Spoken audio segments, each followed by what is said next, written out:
मैं हूँ मीरा और ये मेरी पहली कहानी है। तो मैं आपके लिए लेकर आ चुकी हूँ रियल हॉरर स्टोरीज़। तो मैंने सोचा कि ये किस्सा सुनाने में सबसे पहले मैं शुरुआत अपनी कहानी से करती।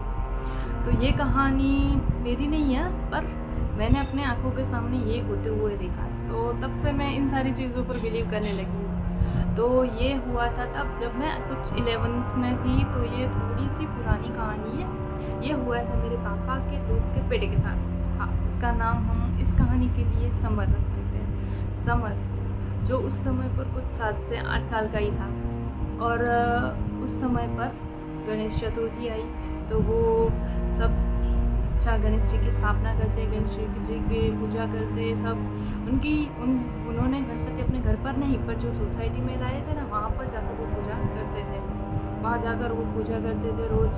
अच्छा हो रहा था। पर जब गणेश विसर्जन की बात आई तो उसके पापा ने उसे जाने से मना कर दिया।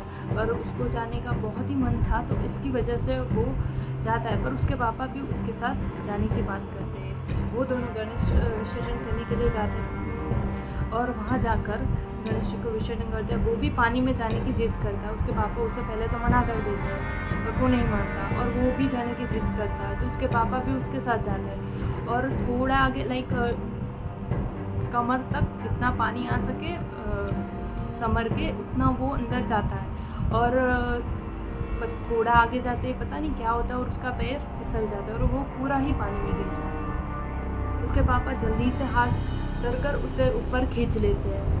और थोड़ा पानी उसके नाक में मुंह में चला गया था, पर वो अभी ठीक था। उसे कुछ ज़्यादा इतना हुआ नहीं था। वो थोड़ा डर तो गया था, पर सब ठीक था। तो वो सब घर आते हैं, सब नॉर्मल चल रहा है। एक दिन होता है, उससे थोड़ा थोड़ा पेट में दर्द होने लगता है।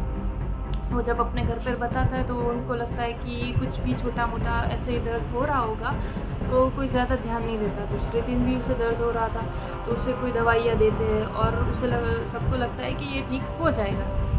3 दिन होते, 4 दिन होते और जब 4 दिन तक उसका दर्द बढ़ता ही जा रहा था, तो उसके पापा और मम्मी उसे लेकर हॉस्पिटल जाते हैं। उसे डॉक्टर के पास बताते हैं।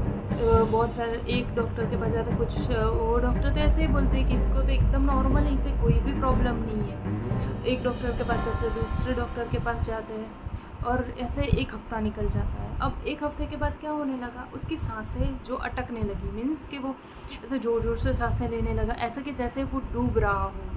और वो अभी सांस नहीं ले रहा।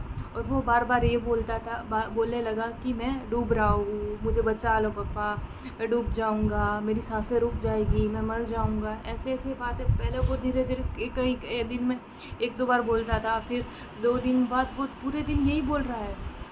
और उसके मम्मी पापा को कुछ समझ नहीं आ रहा है कि अब क्या करें। वो उसे लेकर अहमदाबाद जाते हैं, बहुत सारे डॉक्टरों को दिखाते हैं, पर कुछ फ़र्क नहीं पड़ता है। फिर वो वापस कच्छ आते हैं और कच्छ में आने के बाद वो अपने बेटे को एक पंडित जी से मिलवाते हैं और उससे धागा बंधवाते हैं। उसके बाद उसे थोड़ा बहुत ठीक तो हो चुका था, पर फिर भी ये सारी चीज़ें होती रहती थी।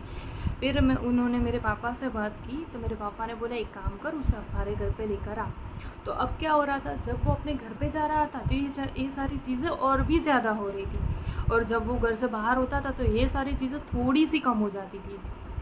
तो मेरे पापा और समर के पापा दोनों ने मिलकर ये डिसाइड किया कि उन्हें हमारे घर पर रखते हैं। तो उसे हमारे घर पर 3-4 दिन तक रखा। उन पंडित जी से उनसे पूजा करवाई, बहुत सारी विधियाँ वो सब चल ही रही थी। एक बार जो दवा भी चल रही थी, पर उसमें बहुत ज़्यादा सुधार नहीं आ रहा था। वो भी लाइक ऐसे पूरा ऊपर होता था और 2 से 3 लोग के पकड़ने पर भी वो मीन्स वो सबको ऐसे धक्का मार देता था। इस बात पर मुझे भी मीन्स अगर कोई मुझे कहे तो मैं इस बात पर बिलीव नहीं कर सकती, बट मैंने अपनी आंखों से वो चीज़ देखी थी।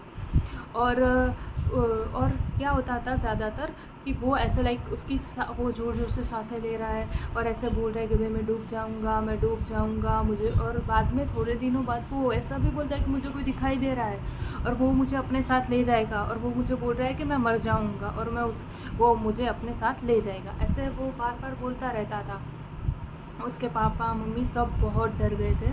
और फिर मेरे पापा के साथ एक अंकल है जो मेरे पापा के साथ ही काम करते हैं। उन्होंने हमें सजेस्ट किया कि एक जगह है जहाँ आप जाओगे तो इस सारी चीज़ों का इलाज होता है।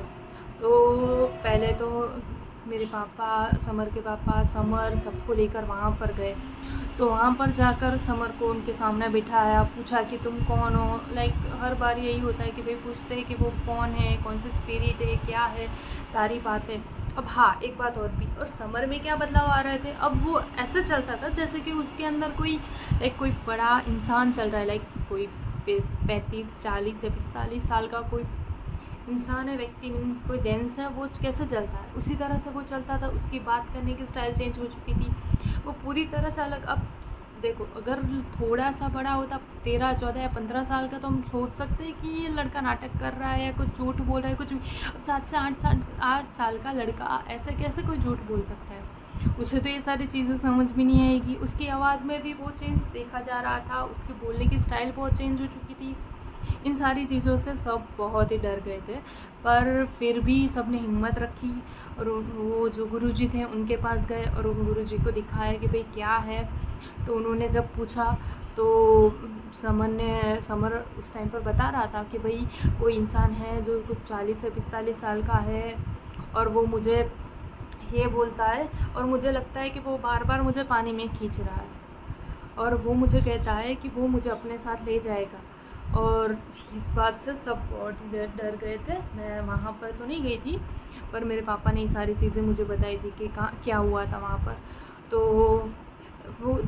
और वो गुरुजी उसे एक धागा बांधते हैं और उसे कहते हैं कि वो इंसान तेरे सामने दिख रहा है कि हाँ दिख रहा है, तो कि उसके सर पर 2 सींग है कि हाँ है। तो वो गुरुजी मंत्र पढ़ते हैं, कुछ सिद्धियाँ करते हैं, कुछ सारी चीज़ें होने के बाद वो बोल रहे कि अब क्या हो रहा है कि उसके सींग अब जल रहे हैं, और धीरे धीरे धीरे धीरे इसके सींग जलने लगे। वो पूरा धीरे धीरे धीरे धीरे धीरे धीरे जलने लगा, और कि अब क्या हो रहा है, कि अब दिखाई दे रहा है, कि नहीं नहीं दिखाई दे रहा है। उसके बाद जब समर को घर लाया गया, उसके बाद भी वो समर हमारे घर पर 3-4 दिन रुका था। तो उसे रखा, उसकी हालत अब बहुत ख़राब हो चुकी थी। हाँ, वो चीज़ें अब उसे नहीं दिख रही थी, वो उसे अब ऐसा फील नहीं हो रहा था कि कोई उसे पानी में खींच रहा है। और मेन अच्छी बात तो यही थी कि अब वो धीरे धीरे ठीक होने लगा था। हाँ, उसकी बॉडी बहुत वीक हो चुकी थी इन सारी चीज़ों की वजह से, और धीरे धीरे धीरे धीरे सब ठीक हो चुका। और अभी भी वो हमारा दोस्त है, तो हम साथ में ही कई बार मिलते हैं। तो अब और मेन बात कि उससे इन सारी चीज़ों के बारे में कुछ इतना याद भी, उतना छोटा भी था वो बहुत उस समय पर, और इन सारी चीज़ों के बारे में उससे ज़्यादा कुछ चीज़ें याद भी नहीं है। वो ऐसा देखने जाते हो, अच्छी बात है कि उन सारी चीज़ों के बारे में उसे कुछ याद नहीं है। और हाँ, ये किस्सा है जो मेरे सामने मैंने देखा हुआ है, तो मैं इन सारी चीज़ों पर बिलीव करती हूँ। और मैं हर सैटरडे को एक नई स्टोरी आपके सामने लाऊंगी। अगर आपके पास भी कोई ऐसे हॉरर स्टोरी है, कोई रियल किस्से है, तो आप मुझे शेयर कर सकते हो। मैं सबके साथ आपके किस्से शेयर करूँगी। और हाँ, सबसे मेन बात, मेरी चैनल को सब्सक्राइब ज़रूर करना और इस वीडियो को लाइक भी करना। और अगर मेरी कहानी में थोड़ी बहुत गलतियाँ हो तो माफ़ करना, क्योंकि ये मेरी पहली वीडियो है। थैंक यू सो मच मेरी वीडियो देखने के लिए।